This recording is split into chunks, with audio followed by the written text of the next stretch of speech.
going?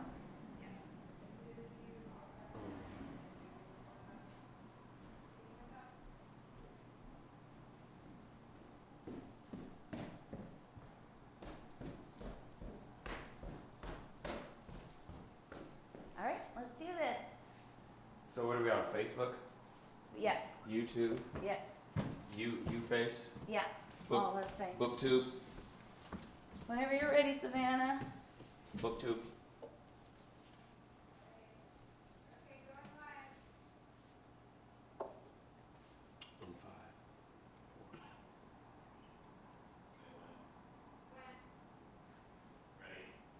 Hi. Great. I guess we're live now. Hi. I'm Stacey Hallal, the artistic director at Curious Comedy Theater, here with Seth Thomas of the Defiant Thomas Brothers.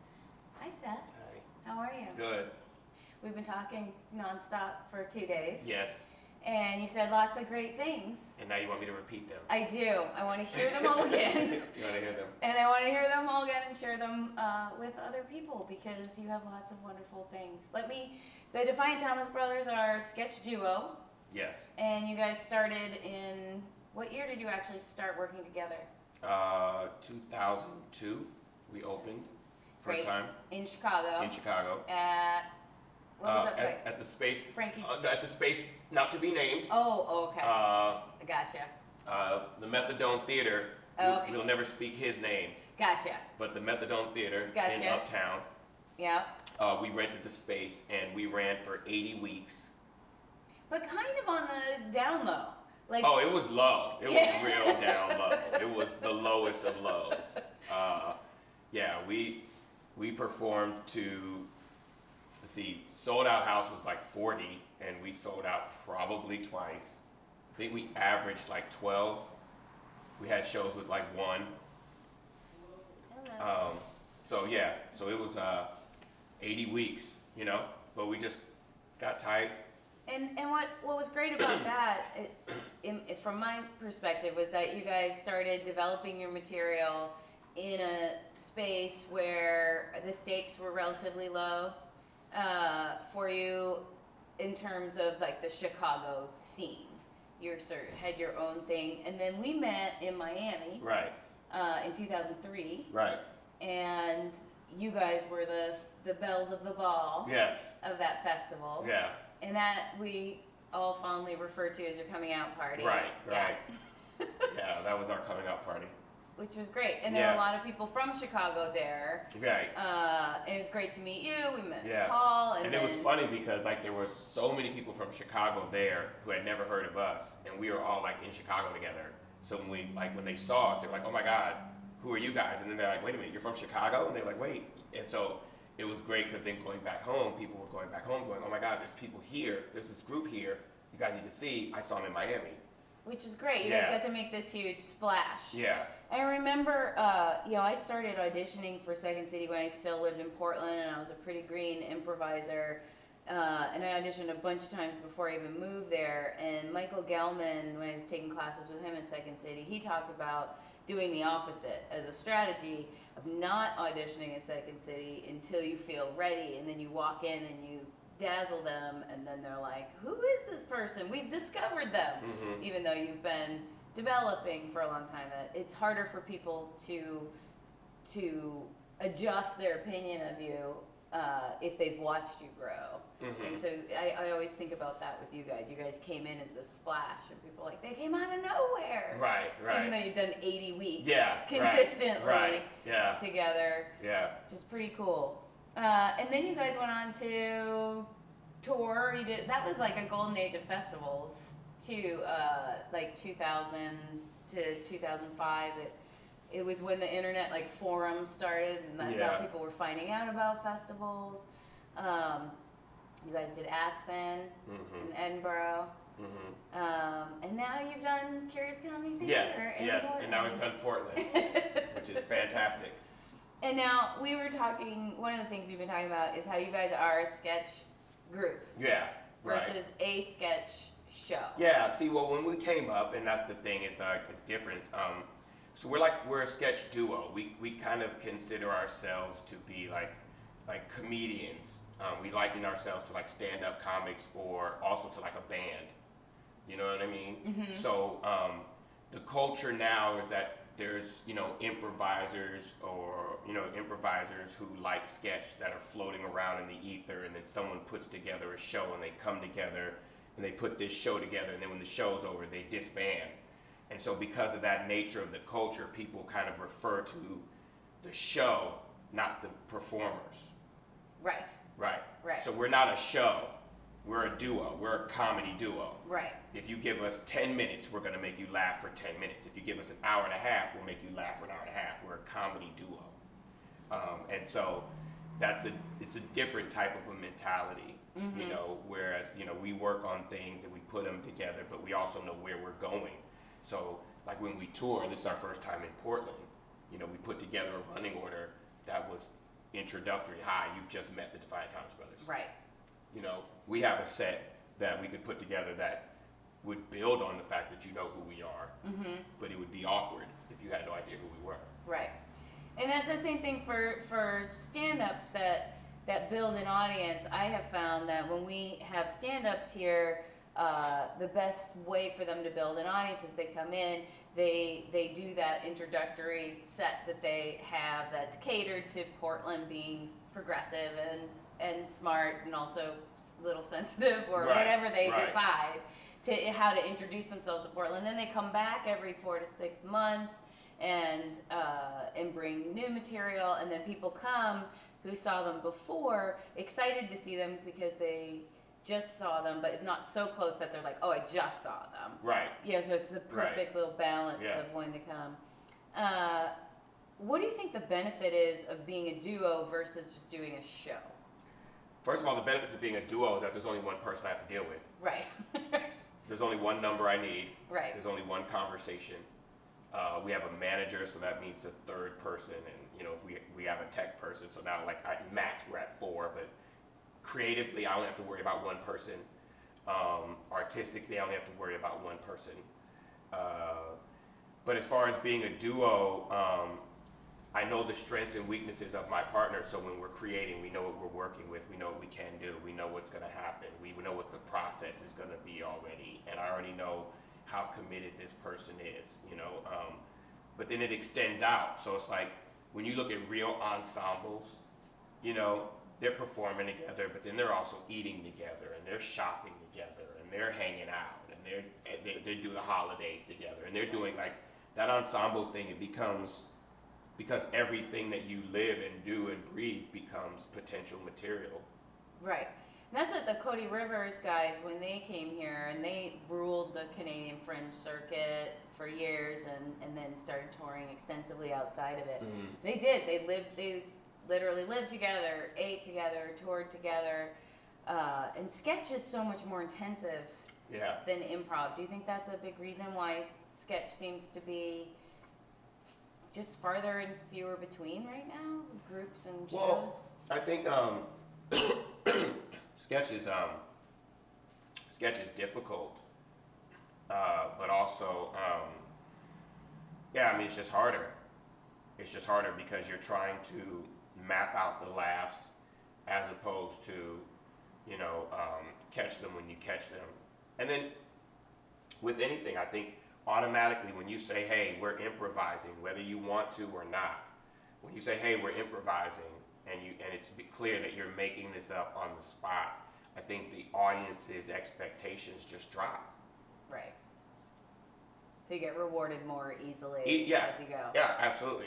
Mm-hmm. When you say, hey, we wrote this and we've rehearsed this and we've been working on this for like 6 months, well, the expectations are okay. So then I expect to see something hot.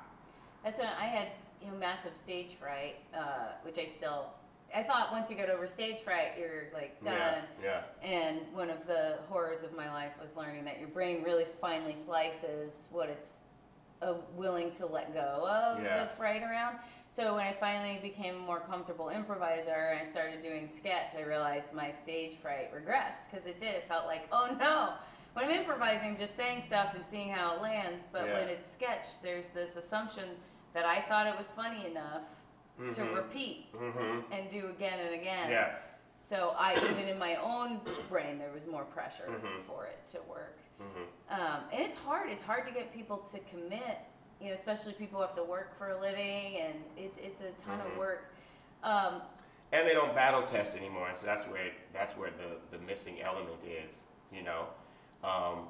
First of all, the first gauge is yourself. It should crack you up. Like, you should have a hard time getting through it because it's so funny to you.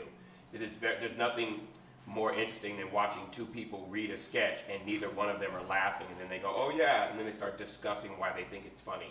It's like, no, when you read through it, you didn't giggle, right? So if it doesn't crack you up, then it doesn't work. Right. Then at that point, you should put it up.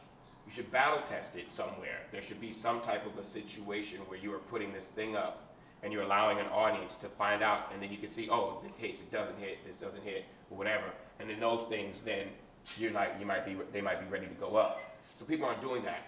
They're kind of writing. They're sitting in some closed area to themselves. And what's going on there? So he's gonna do the stuff with us. Oh, right on. Yeah. So that's and then they put it up, relying on I don't know who. That's for me a shock to see that process, because coming out of Chicago, it's all about testing the material, at least in the Second City style I was trained in. I mean, that's never even writing it down. It's just standing up and doing it until it's funny. But that's terrifying to me, to be like, here's our opening night. We're going to present a whole bunch of sketches that nobody's ever seen and invite everybody to it. That just seems like jumping off a cliff and not knowing how deep the water is. People do it all the time. People do it all the time. And it's and then what they don't do is they don't do runs, right? So they do these 3-week runs, 4-week runs, you know. I don't trust a show that only runs 4 weeks, because I got enough friends to get me through 4 weeks. Right.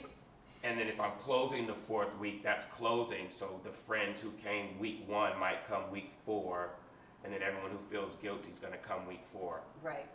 You know, I want to see a show week 18, week 38, when you've burned all your friends out, and now you got Ma and Pa Kettle coming, because that's where the money's at. Ma and Pa Kettle, that's where the real entertainment is. A room full of comedians who understand the craft. They're going to fill in the holes for you. They're going to know what you meant to say. They're going to understand that, oh, you're playing a game, or oh, this is working, what, you know. I want your parents. You know what I mean? Mm-hmm. I want Ma and Pa Kettle, who don't know a damn thing about how comedy works, and all they know is what they find funny, and I want them laughing. And that's something you and I have talked about several times this weekend, is that there, you know, in running a theater here, there seems to be at least 3 groups, and I've talked about this before in some of these live streams. And there's overlap, obviously, but there are the people who come to do improv. They have a job that they love or that they're committed to. They want a place to meet new friends, meet people, connect, and build a community, and have extracurricular activity or intramural, like intramural sport. Then there are people who want to do comedy as a career and are pursuing that as their primary goal. If they have another job, it's just to get them through until they can do this. And then there are people who seem to be doing it, you know, for the art. And then the extremes in that group are people doing it for the art alone.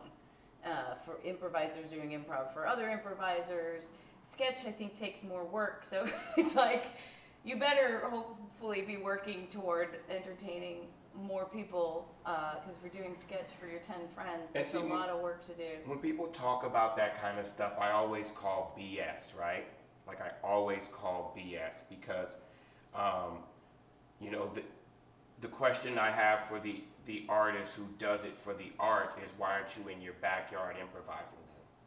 Why aren't you in an alley? Why have you come to an institution with a stage and an audience? Like, stop. Cut it out. You want people to look at you. You want the praise. You want the stage saved me. I'm so damn vain. I probably wouldn't have friends if I didn't have performances, right? Because I would be showing out for them all the damn time, right? This way I get it all. I get everything I want. There's only 2 types of people in the world: those who are entertained and those who are entertaining. And we've chose to be on this side of the fence. So I don't think that anybody who chooses this side, like, you have to embrace the fact that you came here to be seen, to perform for people, to be praised, you know? Mm-hmm. You know? There's something magically quick about how fast people get off stage through the green room and outside, right? Fast, right? Because they gotta catch those, good shows before you go home. We know why you're propped up right by the exit door, peacocking, pretending like I don't see you coming.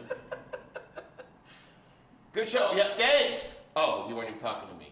We actually, here we don't do that. We've been talking about being close to the door. Also, though, I think to connect with the audience, because they want to be part of the community. And I think that's a thing that when I told you, when I went to film school, Yeah. I would make these experimental films that I knew what I was saying, and they were super artsy, and I always have loved experimental and European film, and we'd show them in class, and the teacher would turn on the light, and then she'd be like, what did you think? And everyone would just blink, and I'd be like, you don't get me. You just don't get me. And then when I started doing improv, it was different to stand in front of people and feel them not get me. That made me feel sick and feel bad for them. And that's when I started to understand that, art is a form of communication. Mm-hmm. And communication has two parts. It has the part where we have something to say, we find some creative or interesting way to say it that somebody might want to listen to, right, and that they actually receive it and want to receive it and not just walk away. Well, yeah, I mean, in the world of communication, the theater is mass communication, right? So there's a sender and a receiver, and there's a direct relationship. What I'm always talking about is the fact that, like, the thing that unifies everybody is that we're entertaining a group of people, right? Mm-hmm. We have chosen to provide some type of entertainment to an audience, right? Because the show doesn't happen if there's no audience. Right. Right? So yeah, so that's the part where it's like. That's where you talk about the worst person in the world. Well, so the idea is like, the most important commodity in life is time, right? So that's what we have. We have time. And it's forever moving and we're forever losing it. So we value our time. And then I think after that we have like our will. We value our will. We don't like being held against our will. We don't like to submit it for unnecessary reasons. There's that. So there's that thing. And then, and I think those things are so important to us that we trade them for money. Right? Because that's all my job is me submitting my time and my will in exchange for pay, because I don't want to be there. Right, your day job. I don't want, Mm-hmm. No, I don't want to be there. You know what I mean? But I'm there, so I'm exchanging it for money. So I exchange my time and will for money. And I think that's how that works in the natural order of, I don't know, capitalism, I guess, or just life in a capitalistic society, right? Right. We trade time and will for money. And, but in the theater, it's different. We ask people to submit their time and their will, and we ask them to pay to do so. And the money that they use to pay to do so, they probably earned by submitting time and will. So we're asking them to double down on their time and their will and lose the one reward for the first round of submission for us. And then in return, we give them crappy shows. It's really cruel. The shit we do to people is really cruel. And we do it night after night after night. We do it night after night after night. And it's one of the things that I remind myself every time I'm about to go on stage, that these people have come here, that they've paid their money, that they're gonna give me an hour of their life. They're gonna sit still in a chair and ask them to be quiet with their phones off, their $600 phone, please turn that off, and pay attention to me for an hour. Don't talk. And don't talk. Laugh, don't talk, and pay to do so. I have to deliver. I have to. I have to deliver. Otherwise, that's just cruelty. And I think, I always try to explain it. I love that explanation of it, because I think I don't even take it far enough. When I just talk about, people have hired a babysitter and they've come out, and that's another. So they've also lost that money because we talked about, like, say you have a minimum wage job, you make $12 an hour, you only get to take home 9 of it, 10 of it, and then we're charging $15 for a ticket at the door. That's an hour and a half of somebody's time plus. See, it sounds cool when it says, "Come see the Defiant Thomas Brothers at Curious Comedy Theater." That sounds awesome. Right. That sounds awesome. Right. But in essence, what I'm really saying is, hey, come spend an hour of your time and pay me $15 to do so while I show you a bunch of characters I made up and some funny lines I wrote. And I'm going to show you a bunch of them in like an hour. Right. You know what I mean? Yeah. That's not as sexy. Right. That's why we're the Defiant Thomas Brothers. Right. Come see Defiant Thomas. You know what I mean? And I mean, at its core, it's useless. Like, right. what are we, I'm not, what am I doing at its core? I'm not saving humanity. Nobody, I didn't cure anything. Right. You know what I mean? I'm just providing entertainment, but I am conscious of the fact that these are people who have come here and come here on faith because they've never heard of us before. And I think when you play at an institution that provides the audience for you, yeah, it's, even if you have some friends and you're all bringing some friends and family, it's easy to just show up, phone it in, and go home. And when you do a fringe festival, you have to go flyer, and you go and you fly your lines. Yeah. And you see people, and you see the audience eye to eye. Yeah. And you see them before they come to the show, and sometimes you see them after they yeah. came to your yeah. show. And if you're flyering a line and somebody goes, "Yeah, I saw your show," yeah, that does not feel good. No. And that's when you're like, this person yeah. gave me that faith. Yeah. And they're disappointed or right. even angry that I didn't deliver on the right. promise that I made to them. So Saul, I think his last name is Colt, C-O-L-T. You ever heard of him? Saul Colt. He's out of Toronto, I believe. He's like self-proclaimed, I guess, master of word-of-mouth marketing, whatever. Okay. But anyway, he said something on Twitter one time about, like, it's not about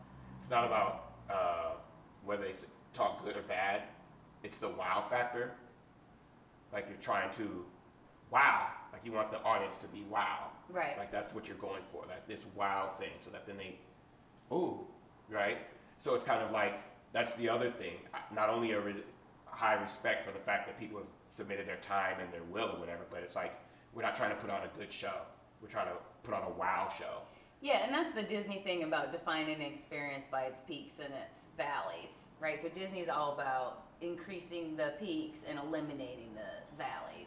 But I do think that's where people get, artists are afraid, like, you can get to the point where you're only delivering wow. And, like, you're just a spectacle of tricks and gimmicks, which, if people are enjoying it. Well, I don't know if it has to be spectacles or tricks, but I also think that, like, I mean, you're asking the wrong person. I'm shallow. I'm not. Well, that's what I was going to transition. Deep at all. But that's so not true. It is true. You have done nothing but, like, talk about the state of the world for the past 48 hours, and, like, anyway, I think your show. What I love about your show, and you guys as artists, is that it's not necessarily. Your goal is laughs. You talk about wanting to get those laughs per minute. Yeah. But you guys are willing to make people uncomfortable. You guys are willing to sit in awkward moments, quiet moments. So talk about that a little bit, because I love a dynamic show, and I talk about it all the time here, but I don't know that people can picture what I'm talking about until they come and see a show like yours. Your show is so dynamic that the laughs are bigger, and the applause at the end is bigger, yeah, because you've taken the audience on a very dramatic journey. Not drama, but, like, their emotions have. Yeah, well, I think I think one of the things that we've always done is we've tried to be grounded right? Like we wanted to play people who were like identifiable, like you could identify with that person and you could identify with this thing. And we always ask the hard questions like, why would I do that? Why would this matter? Why would this whatever? The character. Why would this character Why do this yes, thing? why would this character do this thing? This character wouldn't do this thing. What's the thing? And we're always willing to keep the integrity of the scene, but change everything that needs to be changed to justify the integrity of that situation. So I think sometimes then it becomes the answer to that question is, well, you wouldn't say that right away. Okay, well then let's wait. And then we wait. And then say it, because that's where that would be, you know? Yeah, because So I think we're we get in a lot of improv, it's like, I talk, you talk, I talk, you talk, I talk. And there's never that moment of getting hit by the thing that the person said. Yeah. And for you guys, you well, it's let just like stuff like in the recycler when he hears like you know, so and and he processes that, but he's still on his thing. Right. So it's the processing and then right? Yeah. Yeah. Where he's like, I might be wrong. I'm so wrong. and so what happens is with the audience there, you get to watch him go through that thing of processing the thing and then coming back, and then they get to enjoy that. They know it's coming here, you know? I've learned a lot about acting from animation. Mm-hmm.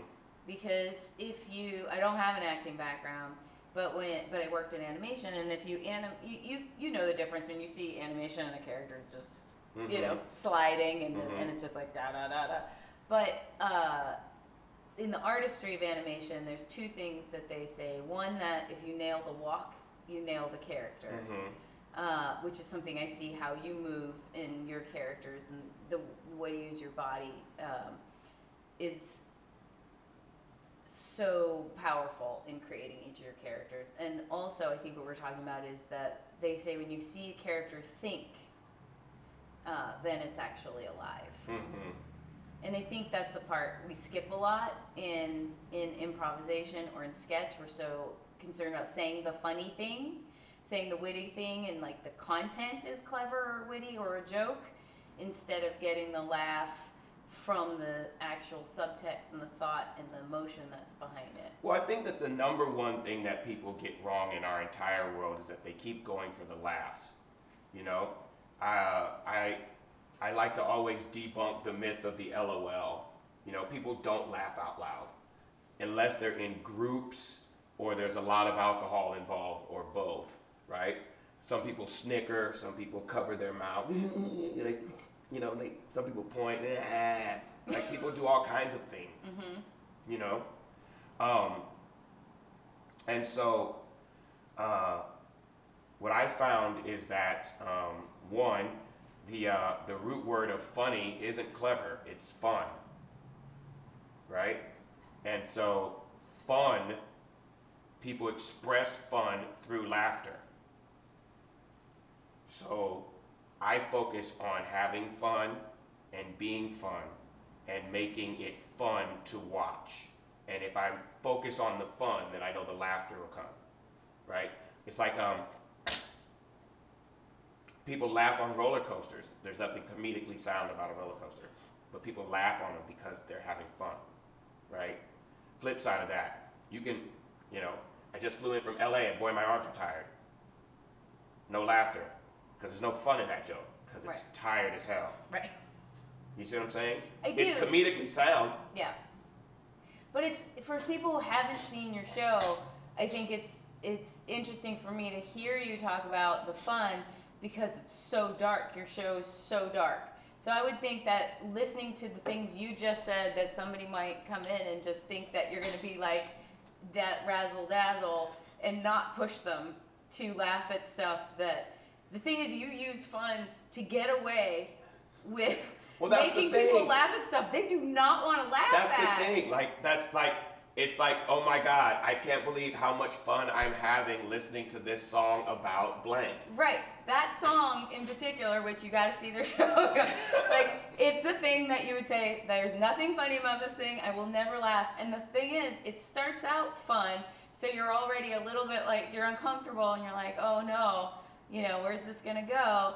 And then you guys ramp up the fun, and then you ramp up the fun again, and it's so fun to sit in the back of the room, because I've seen it a bunch of times, and I still laugh every time, despite myself. And I watch the audience fight it. They fight the fun the whole time. But you're not honestly saying, your point of view is not offensive. Right. Your point of view is very progressive. Yeah. So it's not just for shock value. No. That, you know, your point of view is, I think, one that agrees with everyone. It's just a thing that they don't expect to see in a comedic environment, and that they don't ever think they would be able to laugh at. And you know, it's not like we went through this list of like, oh, here's these things. I think some of them started out as just challenges, or we always wanted to be like we want to be one of the greatest comedic duos ever. You know, like we want to be like those people that are just like, oh, they're fantastic. And I think that one of the ways to do that is that we assume people are smart, and we talk about the things that people are talking about, you know, and then just finding funny. And then it's not manufactured. Like, Paul has a perspective on the world and a comedic perspective on the world. I have a perspective on the world, a comedic perspective on the world. And so we're kind of like, you know, just getting at it. But I think it's because it's so funny to hear you say like the show's dark, because we don't think about it as a dark show. I really don't. But I mean, I could see why someone would think that. Right. They're topics that are generally considered dark. Well, like yeah. I guess, yeah. Yeah. The topics, and not even the premises aren't so much, because one of the premises is about how one of the things isn't funny. Right. And then you make it funny, and so, yeah, it's a comment on your artistry and mastery of being fun and entertaining. It reminds me of Jon Stewart when Jon Stewart was at the peak. Mm-hmm. The writers would say, our job is to make Jon funny. Mm-hmm. So he's not funny, he's just preaching Right. and yelling.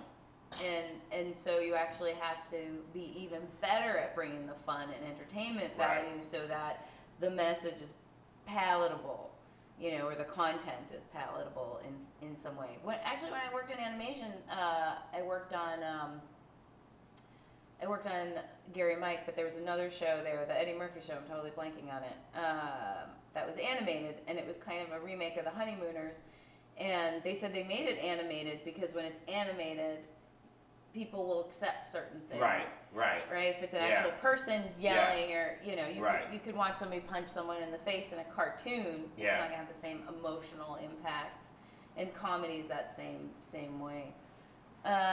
Cool. You talk about the difference between performance and writing when you talk about catchphrases, and when people use a catchphrase. Well, I think when I reference catchphrases, I always.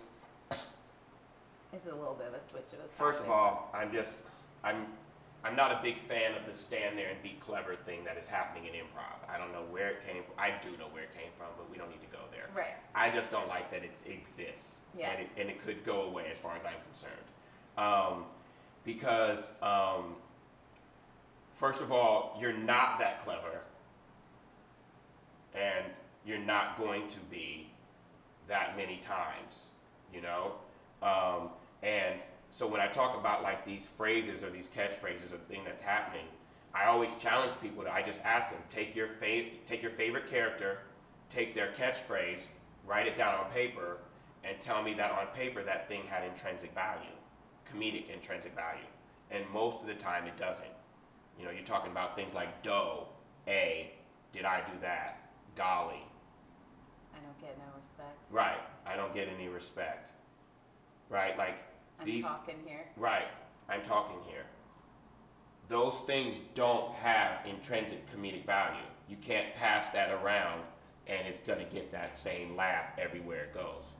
It's only when it comes through that character that line now makes infinite amount of comedic possibilities. So it's the character, and we keep abandoning the character. The character does not get as much attention as it needs to get in improv, because character work is everything. You talked about communication, so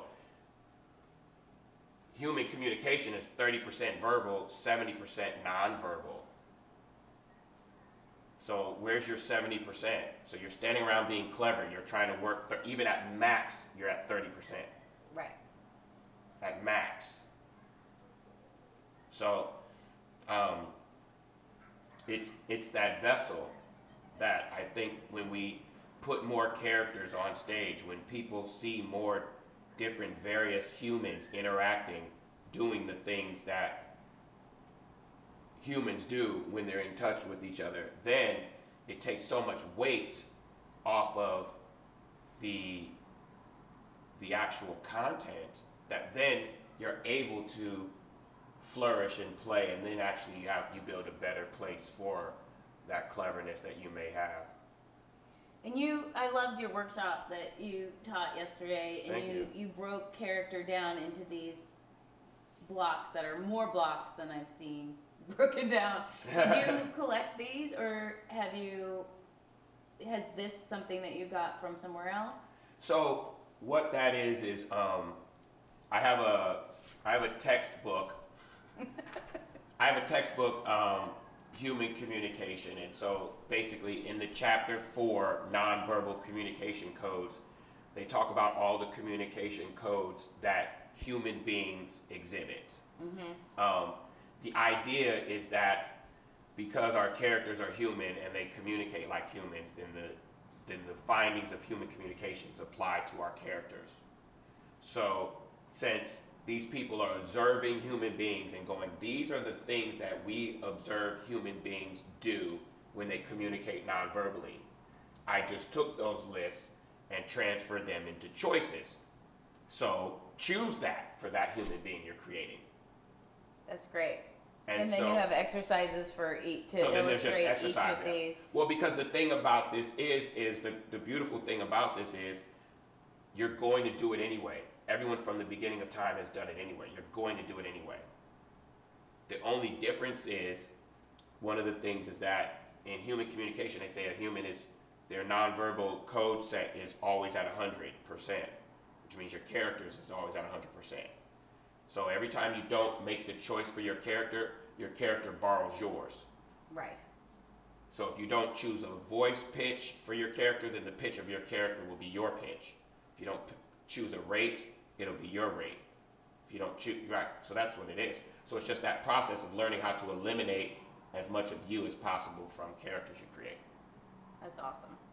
And you teach these workshops everywhere when you travel? Most of the time, yeah. And you're teaching in Chicago as well? I do teach in Chicago. In Chicago, I have a 4-week class version of this, so that what we do is we get through the whole process, and then we use the other weeks to continue to develop, so that at the end of the class, everyone leaves with at least 5 to 10 characters that they feel confident in playing. That's great. Yeah. That's a really nice workshop. Yeah. Cool. Well, if anyone's watching and has a question, wants to ask a question, you can put it here on the live stream, and I'll ask Seth for you. Until then, do I ham bone? Yeah. You want to ham bone a little bit? I need some spoons. Can you do it? I can't. You go get me spoons? That would be fantastic. I wish you would let me walk all the way over there, get spoons, and come back, and then you just were terrible at it. Yeah, and then just go into some spiritual that requires 2 spoons. Well, I have other questions while we're waiting. One is, how have you had people like angry at you after shows about talking about those topics that you cover? Have you had angry emails or walkouts of shows? I've had. I don't know. I don't notice walkouts. I'm not on stage watching the audience, so I don't know if people are moving or not moving like that. So we're just performing. We've had weird things pop up. Like one time, somebody on Yelp was like, "This theater is terrible. The seats are horrible, and don't go see the Defiant Brothers." I did not laugh once, and we were like, "That's awesome." It's amazing. How did you not laugh one time? That is a fantastic feat. That is the greatest compliment of all times, because it's consistent, right? Like, you didn't laugh once. Right. So it's not like you found some things funny, not enough that you found the whole show to be terrible, and I think that's great. That says a lot about you. A lot about you. You know what I mean? It does. And then, but no one's ever come up to me and been like, just, oh, I didn't like that, or I was angry about that. I just, I don't know. It's, I mean, there's been people who didn't like our promo picture. That's what I was gonna ask next. Yeah. So your promo picture has Paul in blackface, you in whiteface. Paul has black paint on his face with white lips, and I have white face with black lips. Right. And then we're next to each other, chilling. And, people only see Paul because they're racist. So they only see Paul, and then they only see the black face, even though real minstrel would be black with red lips, and a white person pretending to be a black person of color, which Paul is not. I'm in the picture, though. I'm there, hello. Right. But no one sees me because I'm the Negro. So the people who are complaining that it's racist are racist because they only see the white guy. If they saw me and they took it as a whole, they would be like, oh, I see what they're doing. They're playing with paint. They're just grown men playing with paint. That's what you would see if you weren't racist. Well, and you have the one where you guys in the car and you're both looking out, but yes. But I like the one where you're looking straight out. And he's looking away. Yeah. And people still react to him looking away, even though I'm looking dead at you. Yeah. Yeah. Yeah. Whatever. What I love about it is that, again, it's a wow factor. Like, either you love it or you hate it, but you're not apathetic about it. You're not looking at it going, oh, that doesn't mean anything to me. I also feel like it reflects what you do in your show and as artists. I think you guys do play with challenging people's thoughts on preconceived notions of race, and there's literally some points in the show where we see you switch places, and so I feel like it's actually a representation of what you, and you don't even do that the whole show. There's some scenes that aren't any of that. Well, the best thing about doing this show and being me is that I am so shallow, and I get to do this show that cracks me up. Like, it just cracks me up, right? And then smart people like you put all this heavy stuff on it, like, oh, you're dealing with race and pushing the envelope, and I just get to go, yeah, yeah, thanks. You have no idea. The only reason why I wrote that scene was so that I could say this one word over and over and over and over again. Mm-hmm. But you think I'm making some social commentary, and I'll let you have that. I'm talking about the silent one. I know that one. Yeah. Well, that one just cracks me. That one, I'll give it away because we're just on a live stream. Okay. So that one is just, see, this is how stupid we are. We're just two boys, and we were like, let's put a dick joke in the show. So we worked backwards. Right. And came up with this elaborate thing. And it is really funny because you start with the most difficult one to watch. Right. And then you end with the dick joke. Whereas most sketch thinking, like, canon would be like, start with the easier one, the dick joke, and then you earn up to, but you guys totally start. Just start with them, with the one where people are like, right. And then just. And then, yeah. Just because you didn't mean to do it doesn't mean my analysis is wrong. I'm not saying your analysis is wrong. It's not. I'm just saying that it was, don't put that on me. That was not my thinking. Great. I have a question. All right. I might have an answer. Somebody says they're currently in a state of blown away and inspired like crazy. Okay. And they want to know if you could talk a little more about your early days in developing and performing your show. Okay. So they're blown away and inspired by us? Yeah. Oh, by you. Thank you. Yeah. Thank you. Thank you. Thank you. So early process. Well, the climate was different. I think, because again, it was about groups and small limited venues, where now it's like unlimited amount of venues and shows, right? But what we did was, when we first were like, hey, we're gonna do a show, the first thing we did was booked a night. And we were like, rented the space, put the down payment on it, and so then we knew we were opening this date, like 7 months out. And then so that gave us direction, and so we knew we had a show. So we knew when opening night was.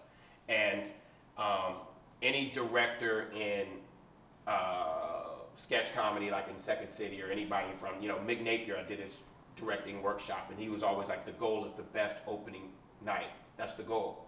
And Matt Hovde, I did a directing workshop with him.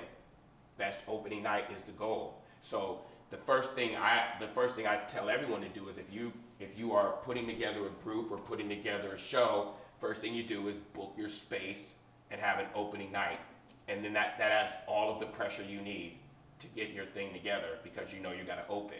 Right. And then that way, you're not floating oblivious around, like there's no sense of urgency, and that our sketches don't need that third combing, because who knows when we'll ever perform this. Now you're working towards this date, and as the date gets closer and closer, you become more intense about what you need to do and what you need to deliver. And so that's how that begins. And I think, but for Defiant Thomas Brothers, Paul and I are very into like organic. Like, we don't try to force things. Some of the stuff that we've had just was written, and we just started rehearsing it. Other stuff we kind of played with it, and we knew where we were going, and we threw it up. Some stuff we just couldn't figure it out. We just let it sit and fester for months and months and months, until we were like, oh, there it is. With the Who's On First, we had to write that and make sure that everything was correct before we went through the process of memorizing it, because you don't want to memorize something like that and it's not right. So every scene, every sketch has its own process from going from nothing to something. And did you both have improv training? Yeah. So you were able to improvise through some things, but you both are also writers who will sit and write a thing? Well, I think when you say writing, people automatically do this. You know what I mean? I think there's 100 ways to develop a line of dialogue. Well, probably not 100, but there's at least 5, right? So yeah, you can improvise your way through a line of dialogue, or you can write a line of dialogue, or just in conversation, you might say something, go, oh my God, that's funny, write that down. And then, so it's just looking at how we create lines and things like that. Because here there's several cultures of sketch development, here there's one. Everybody comes in with their written stuff. People read it. Yeah. People adjust it. It gets rewritten until it's memorized. Whereas I come from Chicago, so we're trying to offer some classes and workshops to get people more into developing stuff on its feet and being performer and writer. But again, I think that goes back to the culture of show versus group. Right. Because show versus group is, hey, we're meeting up at 9 o'clock, and so we're going to look at sketches. So everyone's this disband piece of a group, so they're going to try to create what they created and come to this thing and try to pitch so they can get into this show. Yeah. Whereas, like, we're a group, so, like, we could be on the way back from Tennessee in the back of a car. We're eating hot dogs, and we just start going, damn, that's good. You go, damn, that's good. And then we could build on, damn, that's good, because we're hanging out. Right. You know what I mean? So, like, you're always going to, when you have just this show culture, you're just going to always just have people trying to pitch what they have and toss in what they can and try to get in the mix, and there's no real relationship between them and the other players, and you're just kind of putting up shows. When you guys were doing those 80 shows, weeks of shows, how many times during the week were you meeting up to put together what you were going to do at each show each week? We did the same show every week. You did the same. And then were you rehearsing in between, or you were just letting it evolve at the show? Again, just from hanging out. But there was no formal, like, we rehearsed every Tuesday, well, and then we talked on the phone every day. Right. There was no, I don't know what you mean. Like that's what I mean. Like, when you have show culture, you're talking about rehearsals and things like that. It's not like that. This is like 4 o'clock in the afternoon, phone call from Paul. Yeah, you got a minute? Yeah, listen, on that line in the third time around, when I go, I think I should do this. And I'm like, oh yeah, I can see that. Okay, so then I say this. Yeah, you say that. Yeah, oh great. All right. Yeah. That's why I asked, because I feel like everyone's spread really thin. You know, comedy has exploded everywhere, and now there's so many opportunities. We have 8 improv theaters in Portland. I think we have more per capita than anywhere that I've ever heard of. So it's great. It's awesome. People get tons of stage time, but everybody's energy is very dissipated. And it's hard to get people to be like, this is our one thing, and this is all we're thinking about, and we talk about it all day. Less, better things. That's really what it is. Less, better things. There's only 100%. You're in 4 groups. Every group at max is getting 25% of your energy. Yeah. You're not creating anything. You know, if you really are like trying to, you know, do something and really have a good time, you know, find a group of people that you like working with and focus your energy on creating really good stuff with those people and just kind of grow together. That's what I miss here is when we first opened and we had a very small scene here in Portland, and we had our first group that came together, and we would do everything together. So we would do a sketch show a couple times a year, and then we would do a different show every 5 to 6 weeks. Yeah. But that became untenable on the management side, because it was just me trying to like do promo photos and poster and bring people in, and then by the time the show was good, it was done, and then we were behind on the next one.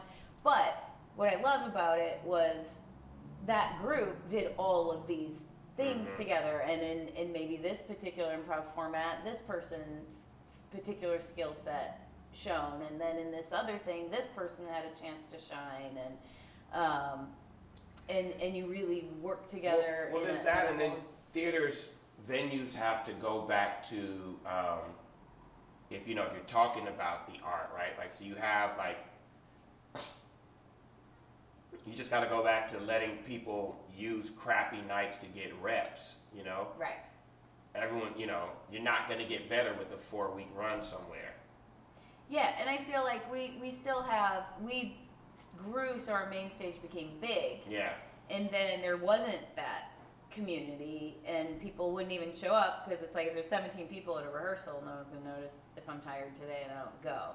So then we broke into smaller teams again, so people can have that, and then we have times we mix up. But that's the goal, is like, how does the theater grow, have great quality? Because if you only have those 6 people forever, they burn out too. You got to fill up a lot of time when you have a theater open every night of the week. Yeah. So I'm trying to manage, how do I deliver great quality stuff, make everybody happy as artists, make audience happy, and get that special thing that a duo or a small group has. Well, it's like baseball. You just have to have minor leagues. You just have to have a crappy night where people get reps. Yeah, and we do a lot of stuff. Just Tuesday night show.